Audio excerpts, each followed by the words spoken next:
Vers la France, pays des grèves, des guerres de mortier et des réunions de quartier sous projectiles. Ici Chuck Actu, le JT où l'actu fait pleurer.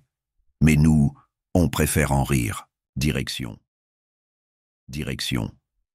Échirolles, dans l'Isère, ce charmant coin où les soirées sont animées, parfois un peu trop. Des policiers suivent un jeune suspecté de trafic de drogue, jusque-là, classique. Mais dès qu'il l'approche, il balance un sac par la fenêtre, version locale du « je jette tout avant qu'on me prenne ». Sauf qu'ensuite, les renforts débarquent. 40 jeunes, des mortiers, des cris, bref, Call of Duty, Villeneuve édition. Les policiers encerclés, les jeunes tirent, les CRS ripostent.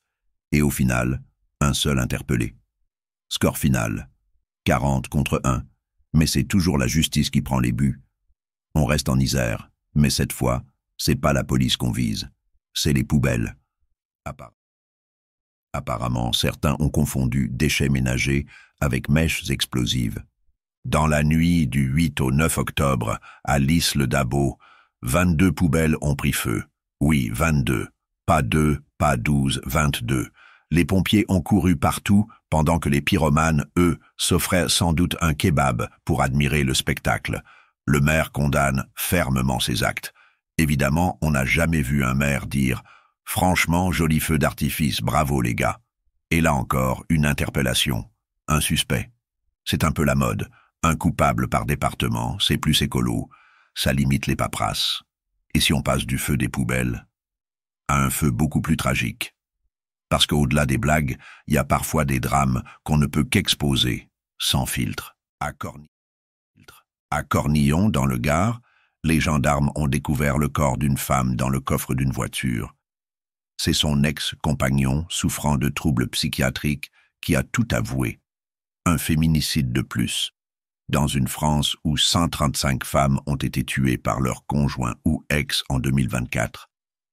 Et pendant que certains débattent encore pour savoir si le mot féminicide est trop fort, d'autres creusent des tombes. On peut en rire de tout, mais pas de ça. Ici, on garde le ton, respect pour la victime, colère pour les chiffres. Et pendant que certains tuent par amour, d'autres agressent, par bêtise. Oui, direction Sarcelles, où le maire a pris un caillou pour sa bonne volonté. Patrick Adair de Sarcelles s'est fait caillasser et bombarder d'œufs alors qu'il allait à une réunion publique. Heureusement, il est indemne, mais visiblement, certains confondent réunion citoyenne avec match de paintball.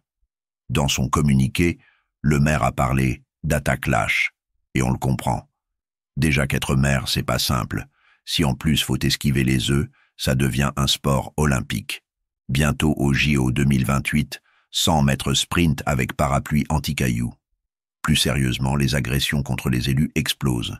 Mais bon, tant qu'on peut encore rire, c'est qu'on n'a pas totalement perdu la République. Voilà, c'était Chuck Actu, l'émission où la France brûle, mais où on garde le sourire, parce qu'on n'a plus que ça. Entre Échirolles, Lys-le-Dabo, Cornillon et Sarcelles, on se demande, la sécurité, c'est un concept, ou juste une légende urbaine? Abonne-toi, partage et souviens-toi. Rire, c'est déjà résister. À la semaine prochaine pour un nouveau JT où l'actu pique autant que le poivre.